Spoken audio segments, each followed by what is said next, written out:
Fiat එකක් ඔයගලන්ට පේනවා ඇති චෙක් මම ස්ටාර්ට් කරලා පෙන්නන්නම් චෙක් එන්ජින් ලයිට් එක පත් වෙනවා පේනවා චෙක් එන්ජින් ලයිට් පත් වෙනවා බලමු මොකද ෆෝල්ට් කෝඩ් එක කියලා වාහනේ 50ට වැඩිය යන්නේ නැහැලු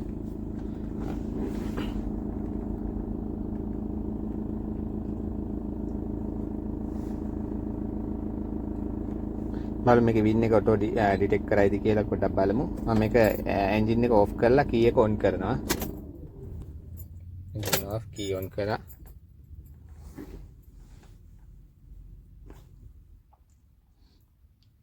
වින් දැන් තමයි රීඩ් වින් කියන එක වින් එක රීඩ් කියන්නේ ඒක සක්සස් වෙන ඩිකෝඩ් වින් වුණොත් ඒක සක්සස් කියලා වැටෙනවා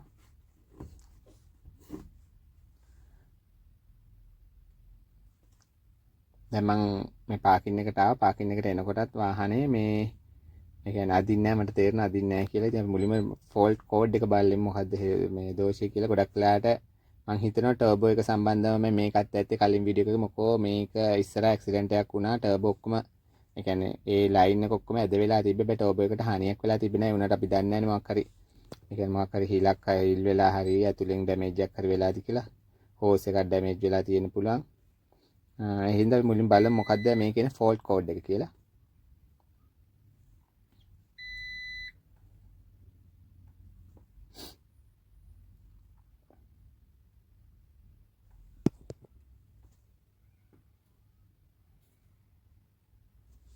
මම කෙලිම මේක එන්ජින් කන්ට්‍රෝල් මොඩල් එකට යනවා ECM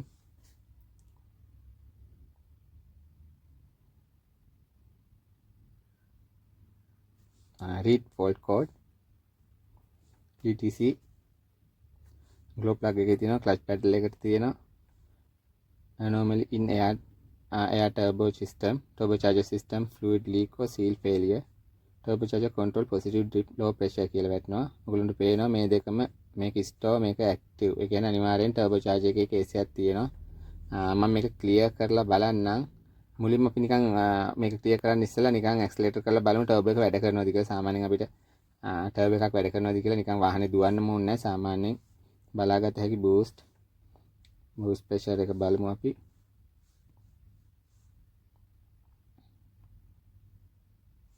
ඔයගොල්ලන්ට පේනවා මෙතන ටර්බෝ එක ග්‍රාෆ් දාගන්නම්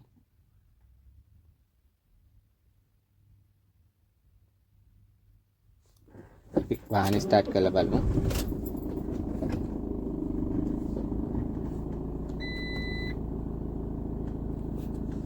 මම රේස් කරලා බලමු මේ RPM එක වෙනවා RPM එක වැඩි වෙනවා ටර්බෝ එක අඩු වෙනවා අර ඉස්සෙල්ලා වීඩියෝ එකේ වගේම මේකේ එන්ජින් RPM එකක් දාලා ඔයගොල්ලන්ට පේනන්නම් එන්ජින්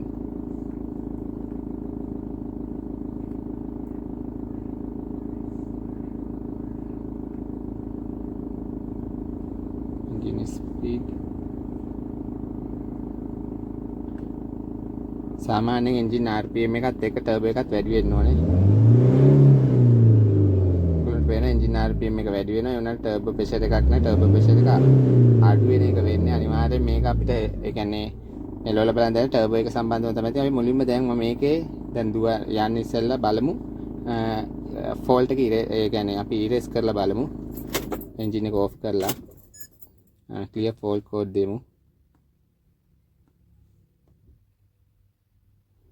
read fault code ඔයගොල්ලන්ට පේනවා no fault code කියලා වැටෙනවා check engine light අපි start කරලා බලමු off වෙනවද කියලා check engine light එක off වුණා දැන් අපි බලමු turbo එක pressure වෙනවද කියලා read data stream boost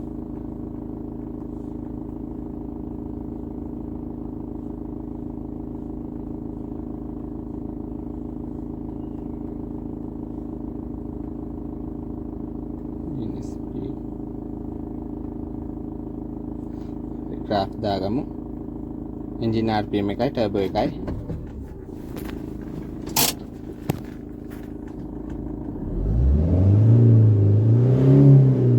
turbo කිසිම පොඩ්ඩක්වත් pressure වෙන්නේ නැහැ අපි බලමු running condition එකේ කොහොමද කියලා මම මේක තියාගෙන අපි දුවලා බලමු පොඩ්ඩක්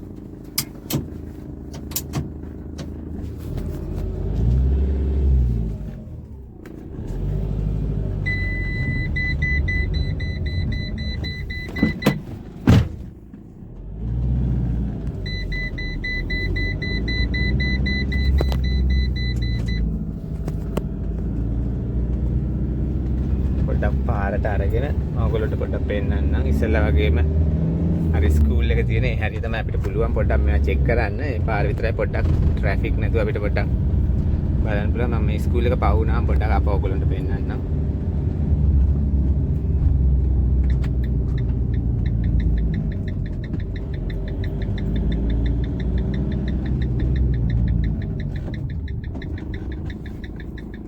හරි දැන් බලමු ටර්බෝ එක කොහොමද එන්ජින් RPM එක ඔයගොල්ලන්ට මට මෙතනින් RPM එක පෙන්වන්න දෙයක් නැහැ. ඔයගොල්ලන්ට පේනවා ඇති. RPM එක මෙතනින් අපිට බලා ගන්න පුළුවන්. ටර්බෝ එක කිසිම ප්‍රෙෂර් එකක් වෙලා නැහැ. ඔයගොල්ලන්ට පේනවා ඒක. දැන් අපි පොඩ්ඩක් බලමු.